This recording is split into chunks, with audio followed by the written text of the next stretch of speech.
Am I the a-hole for not sharing my inheritance with my cousins? So I'm 31 female. My mom passed away when I was 4. She was 26 and dad has never been in the picture, so after my mom's death, her twin brother, my uncle Jack, became my legal guardian. He passed away suddenly 2 months ago. My grandparents started a watchmaking company over 50 years ago. They ran it for over 40, retired a decade ago, and my uncle took over. When I went to live with my uncle, he just started working for the company full-time after graduating college. And instead of having a babysitter, he would take me to work if I was not in school. My uncle met Melissa when I was 10. She was very nice to me. They got married when I was 12 and had their first child a few months later. When my cousin Mark, 20, was born, things changed. She would stop packing my lunch and other stuff. I know that she's not my mom, but before, she would just look at me with a smile. But after, she would barely acknowledge my existence. They had 2 more sons. Anyways, I worked there part-time as a teen, helping around, and Uncle taught me a few things. Uncle took over the company in 2012. My grandparents gave it to him, and he took it from 145 employees to almost 1,000 in 10 years. We even started a watchmaking school. I went to college, then Uncle hired me full-time as a designer. Time went on. Mark would work for like 4 hours a week and get a full week's pay, and I've heard all my cousins and my aunt talk about how watchmaking is stupid, and that is too much for something that only tells you the time. This comment is particularly ignorant, as we don't make only watches anymore, and I thought Mark paid just enough attention to know that. But it seems I was wrong, so it never seemed like they were interested in the company. Back to now. After my uncle's funeral, my aunt informed me that they were selling the company, as it's useless to them, but they were willing to let me make an offer first. I was heartbroken. I just lost my uncle and was probably going to lose my job because there was no way I could get the money. Then last week, my uncle's will was read. All the money was divided in equal parts, among me, my cousins, and my aunt. She got as part of the house and I got the company. 100% of the company. They were furious. I now have some friends saying it's their right to be upset for not getting something they understood they were getting. Extended family calling me a thief because it was their father's company. And my cousins texting me things like, just give it to us. We're contesting the will, meeting our lawyer tomorrow, or we're going to destroy you for what you're doing. My grandparents are on my side, but I just feel like I'm being harassed by all these people. Edit? I can't fire Mark right now. If I do, it would be a huge risk. He has flexible hours written on his contract and is salaried. And with all this drama, I am getting a lawyer to deal with this. And I don't talk to my aunt and my 2 oldest cousins. The youngest is 11. I just open their messages to take screenshot. Now for the top comments. Not the a-hole. They're just angry their payday was ruined. Your uncle clearly wanted his company to stay in the family. That's why he gave it to you. This is it. It's her uncle's company. No, it's a family company. Opie's grandparents were the uncle's parents. Opie literally is in the same tier of descendants as any of the cousins. The difference is, she'll keep it in the family. Opie, you're not the a-hole. Ignore the sharks. Good for the uncle for leaving his/the family legacy to someone based on merit, not blood, aka direct descendant. This is usually how companies go bankrupt after the founder passed. Not the a-hole. Not the a-hole. Your grandparents would have divided the company with your mom and uncle. It's at least 50% yours. You have added equity by working there, and they have all been compensated fairly with cash and housing. Sadly, you should let your cousin go if he's just there for the paycheck and not working. This is what your uncle wanted, honoring him by doing exactly what it says in the will. Your cousins will continue to be furious. They may even sue, but continue to honor your uncle even if you have to go to court. Next story. Am I the a-hole for selling my portion of the house because my sister made my wife watch her daughters? I, 28 male, and my sister, 45, co-own a house together. It was a duplex, but we ripped out the wall in the living room years ago, so now it's a one big house. She has 2 girls. My wife and I have 2 boys and 1 on the way. It's a giant house, and there's still 3 extra bedrooms left over. My sister recently has been pretty much conning my wife into taking her daughters with her everywhere. She does this very so often, honestly. She takes needing a break to the extreme. And it's always when a warm weather hits. Because my sister is really overweight, gets overheated, and can't handle her children during these times. So anyways, she's been asking my wife pretty much daily to take the girls with her every single place she goes. My wife ends up feeling cornered as she doesn't like confrontation and just gives in. And what really angered me was that this even bled into my children's first ever concert.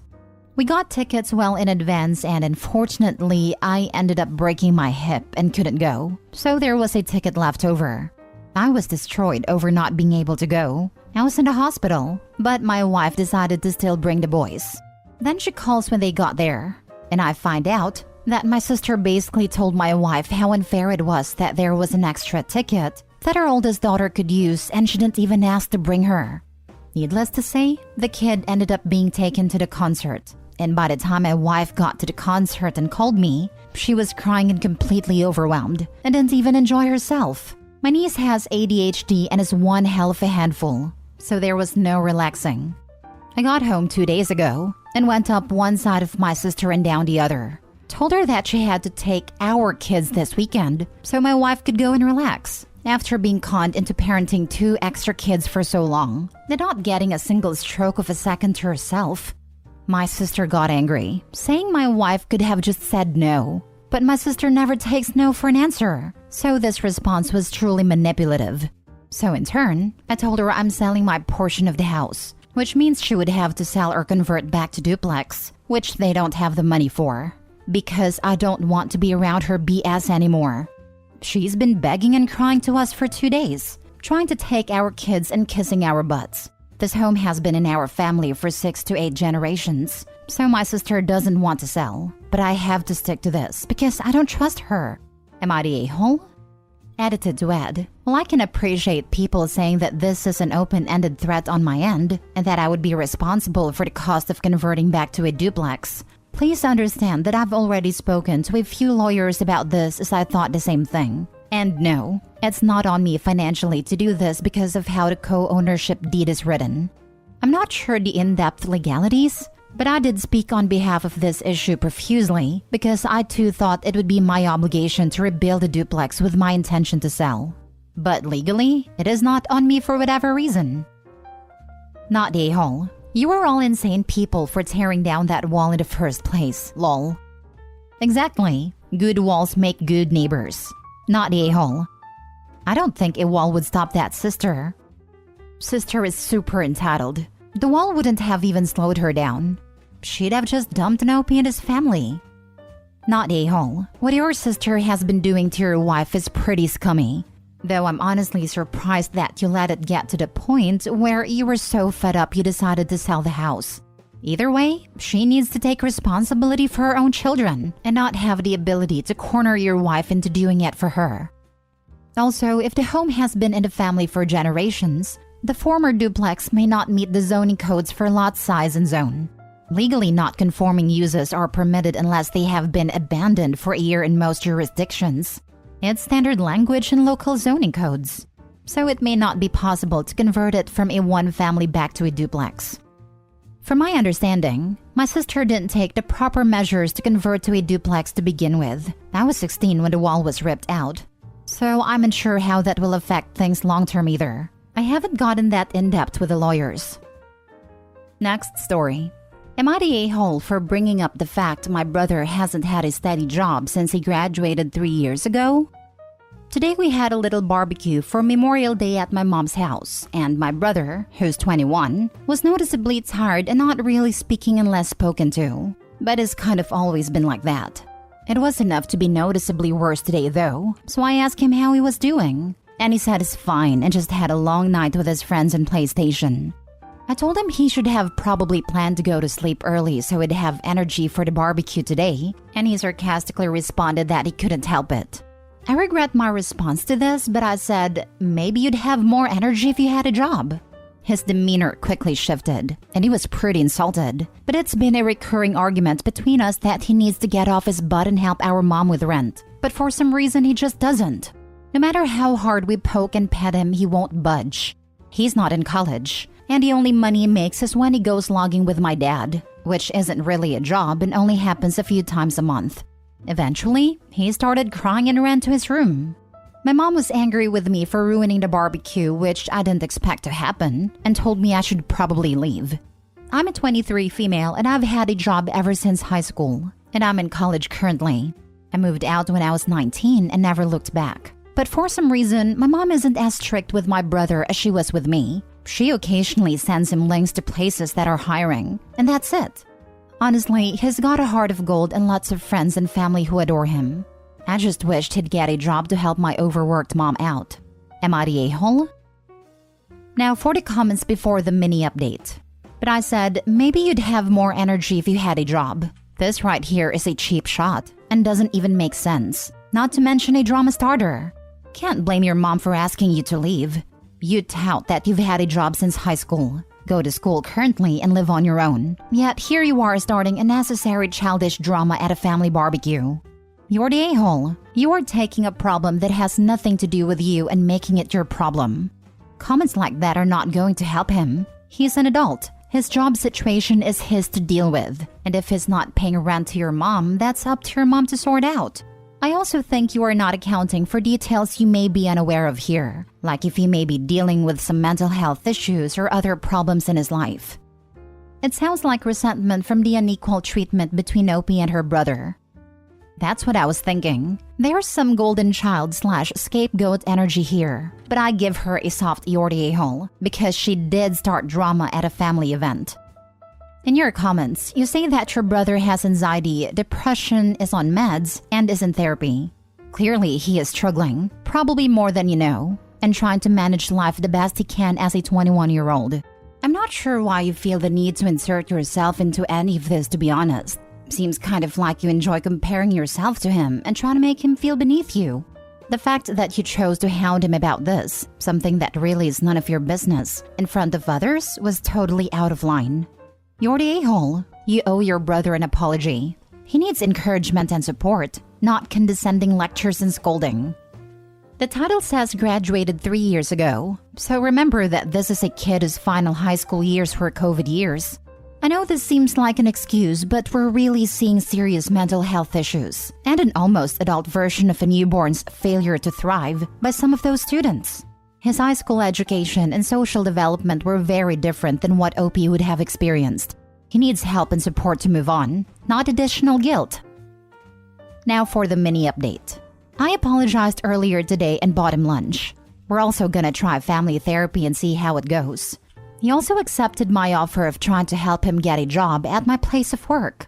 He also told me he was thinking about upping his meds in the last few days, and yesterday's events was the straw that broke the camel's back.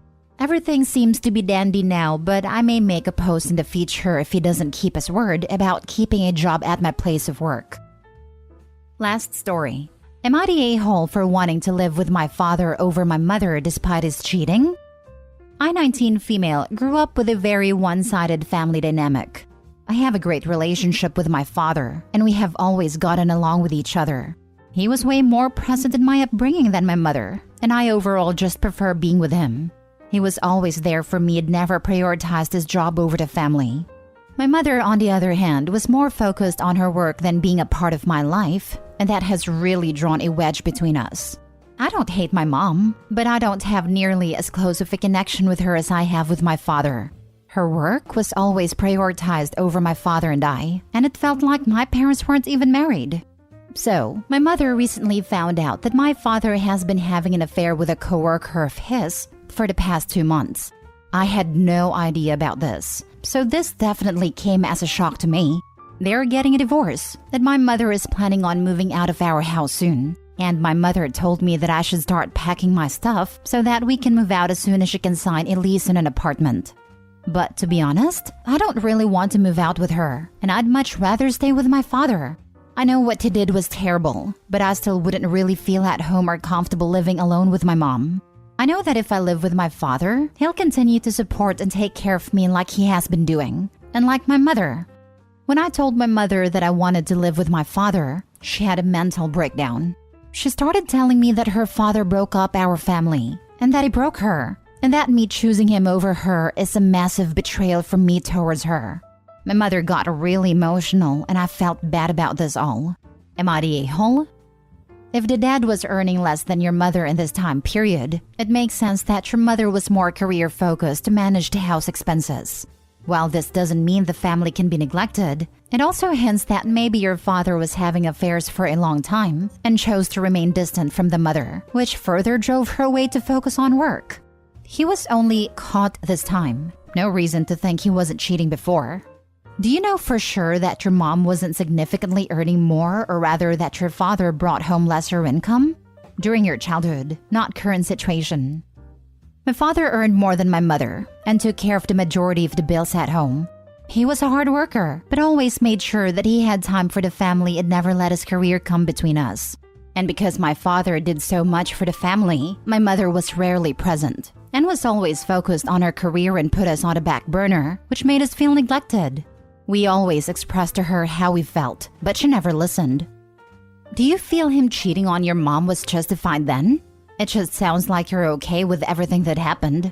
Have you ever had a proper sit-down with your mom about everything that happened? Has your father apologized or showed remorse at all? Was he willing to work through this? Don't get me wrong. I think what my dad did was completely wrong and terrible. He should have been more upfront about all of this and opted for separation/divorce before getting involved with another woman. I'm really not sure what has happened between my parents specifically, but my father made it clear that my mother and him getting a divorce changes nothing about his relationship with me. Not a-hole. Your father did not cheat on you. And while affair/cheating can be very hurtful and disruptive for a family dynamic, infidelity is never a simple thing. While the act itself seems simple, what brought him to that act can be anything from drunken impulse to years of neglect, distance, and loneliness. What I try to say is, you currently have a hurt, angry mother and a defensive, guilty father. Neither one of them will give you a precise and correct testimony about what happened. Choose your own path. Huh? Father chose sex instead of having a divorce. Doesn't matter if it was neglect. He is an adult man who could divorce his wife anytime he wanted, but instead choose to break his wedding vows. To me, it seems like a character flaw. That viewpoint doesn't really help Opie make the decision, and as the commenter above you pointed out, nobody has the full picture of what has happened in the parents' marriage, not even Opie.